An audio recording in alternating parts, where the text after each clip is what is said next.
Hey folks, welcome to today's mini booth gathering. It's good to be with you. I'd rather be with you, but this is what we've got, so let's make the most of it.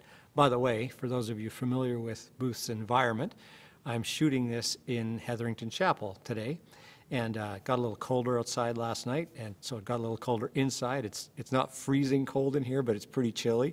So if you were ever part of a booth gathering and you remember, needing a blanket, you can just imagine that. And feel like, maybe you're right here with me. We're all pretty great at seeing what we want or expect to see. Our brains like shortcuts, so when we hit the answer we want or we hit an explanation we recognize or that feels familiar or reassuring, we tend to stop right there. We stop looking.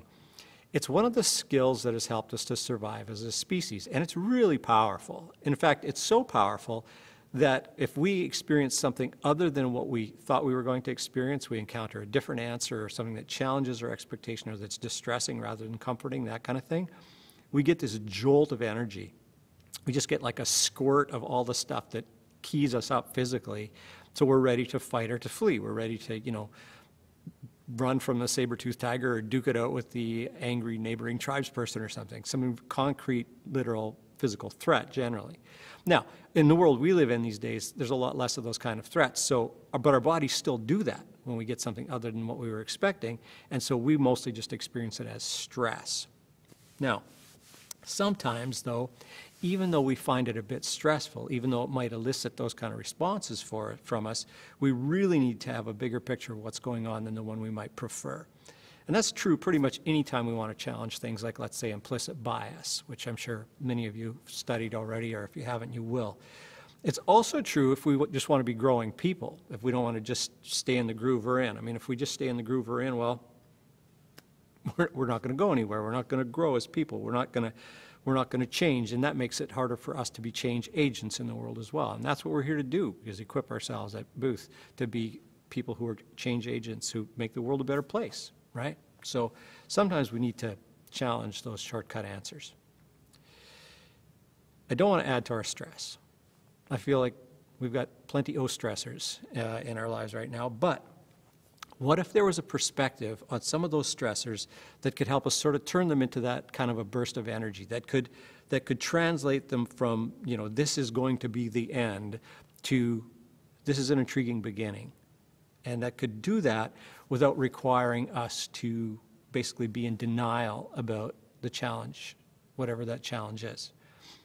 By the way, if you're a science kind of person, the science that's running in the background of this reflection is from the fields of study that have to do with resiliency. Who has it, who doesn't, why some of us have more, some of us have less. And also a field of study, by the way, that says resilience is something we can grow our capacity for. We can learn how to be more resilient. Resilience in general terms we could define as our ability to bounce back from difficult or potentially difficult circumstances. So that's kind of what's running in the background. Again, lots to learn about that. I'm not going to get into it today because that's kind of not what we're on about in this time, but by all means explore it. There's lots of stuff online if you're not bumping into it already in your classes. What I want to do instead is kind of talk a little bit about the intersection where that kind of resiliency and capacity building intersects with spirituality, with our faith, with our belief. So I'm going to do that by working from an example, a well-known Bible passage, one that I've heard referenced often these days, Jeremiah 29:11. Some of you already got it in your head because you're just those kind of Bible nerds. But the verse for those of us who don't know it just by its address is this. For I know the plans I have for you, declares the Lord, plans to prosper you and not to harm you, plans to give you a hope and a future. Now, that's a comforting verse, right? The idea that God not only has our present tense best in mind, but also a good future, that's reassuring, that's hopeful. That's the kind of belief that can encourage us when we need it the most. And these days, lots of us feel like we need it. So we could stop right there. We could treat that like it was the whole story. God has this good plan for me, for us, for our future. They're hopeful plans. They're ones we can look forward to. So even if things feel like they might be going off the rails right now, it's going to be okay. However,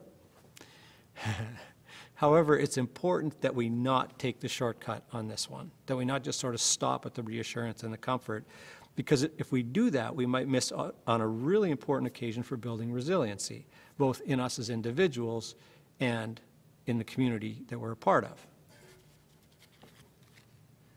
The key to recognizing what we might be missing is to pay attention to the context for that verse. The prophet Jeremiah is writing a letter to exiles. That's the context for the verse. This is a group of Israelites. They've been taken by force from their city, Jerusalem, to live in Babylon. They're enslaved, essentially. They're exiled there. They don't know how this is going to end. They don't know how it's going to go. And so, in other words, everything that they thought they knew has been totally upended.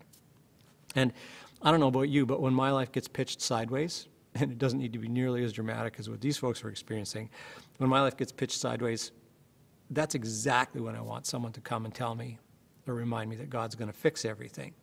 What's interesting about that verse, though, is that it's preceded by these verses.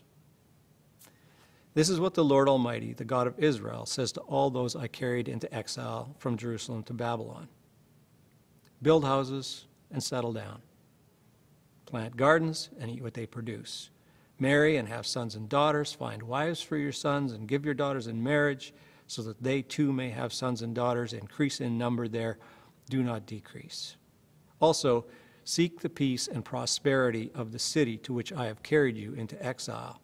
Pray to the Lord for it, because if it prospers, you too will prosper.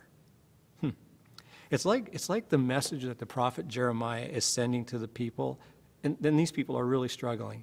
It's like the message that he's sending to these struggling folks is, don't waste the exile, you know? Don't look at these incredibly difficult, challenging circumstances. And by the way, the text is, there's no denial in the text about how challenging this is. That's right out front and center. Don't look at these incredibly challenging circumstances as the end. Look at them as an opportunity to not just to survive, to not just sort of hang on or maybe fade a little bit but get through it, but to act, to use whatever agency you have under these circumstances. When it comes to building resiliency, that change in perspective is one of the most powerful choices we can make. The change in perspective that says, whatever our circumstance is, it's not the whole story. This is a slice of the story. This is a slice of my life. This is a moment in my life, in our lives. That change in perspective can be instrumental in helping us to take the next most important step in building resiliency, which is just to do something. Now, honestly, some days, do something, it's just getting out of bed. Just, if you've ever been decked by depression or one of its relatives, you know what I'm talking about.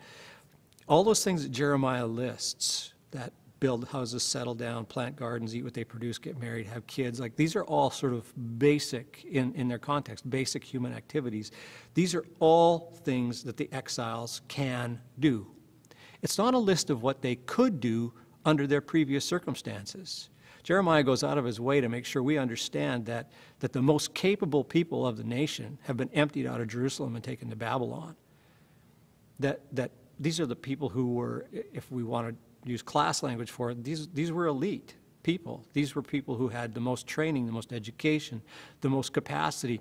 They've been taken out of that the context where they could do that good stuff that they were trained to do and knew how to do, and they've been taken to another context where they can't do that, but there are still things they can do.